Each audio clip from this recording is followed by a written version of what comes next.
about things that there are a lot of times you don't really know what it is you want. It's not always obvious. And my example of that was when it came to my wife and myself trying to decide whether or not we were going to have a baby. That was a difficult decision because I really didn't know. She was quite determined that she wanted to have at least one baby, but I was still unsure. I mentioned to my parents, I really don't know if I'm ready to have a baby. The response I got from my mother was, no one ever knows when they're ready to have a baby. So that kind of put me in a position where I felt, okay, we'll give it a try.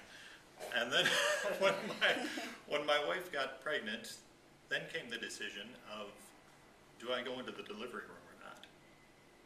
And that was very difficult because of the fact that she had quite a few family members who were going to be in there, quite a few friends who were planning on being in there, and I just didn't think I was ready to be in there. So,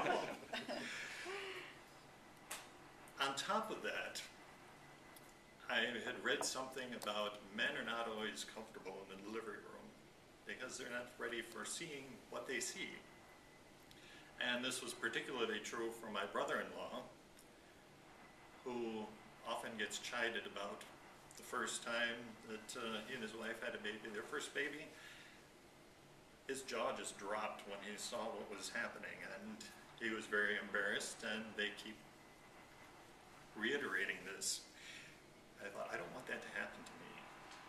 I don't want to be the joke that is in the family. And so I was thinking, I'm not going to be in the delivery room. But then something changed. The doctor told my wife that your baby is just too big for a natural birth. We're going to have to do a C-section. And that, I don't know if any of you are familiar with the change that comes with a C-section as far as how many people can be in the delivery room. Does anyone know? Well, just one. I thought, boy, this is a really important occurrence, having a baby. Only one person can be in there. I think that's probably a good idea for me to be in there, and on top of that, I didn't want my mother-in-law in there. So then, it wasn't really even what I expected. Got in there, I was behind a screen, sitting with the anesthesiologist, who was quite a character, and all of the people working in the room were very, very comfortable, very calm. Everything just seemed like a very routine operation. I was kind of surprised. But then, when the baby came, I just thought, oh my. Saw him, started taking pictures, and I just love this little fellow.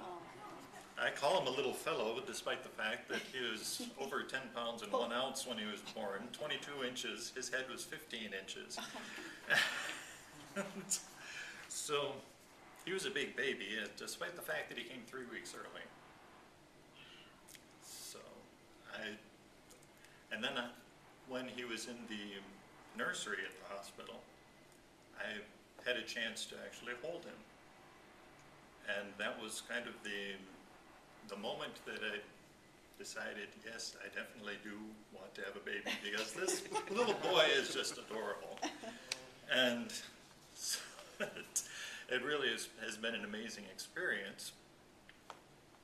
And I just came to know, yes, I do want a baby. Especially at 6 weeks. Now, I've had a friend who does photography on the side, and she came by to our apartment, was taking pictures. I got home from work and she was still taking pictures. She took quite a few pictures, and this was one of them. So I would hand these around right now, but then I'd be afraid that no one would be listening to my speech. They'd be all looking at these pictures.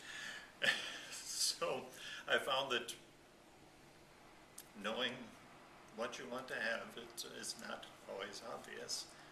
in this case, it was definitely not obvious because I didn't really think that I wanted to have a baby, and now that I know that Dylan William Brown is just an adorable little boy.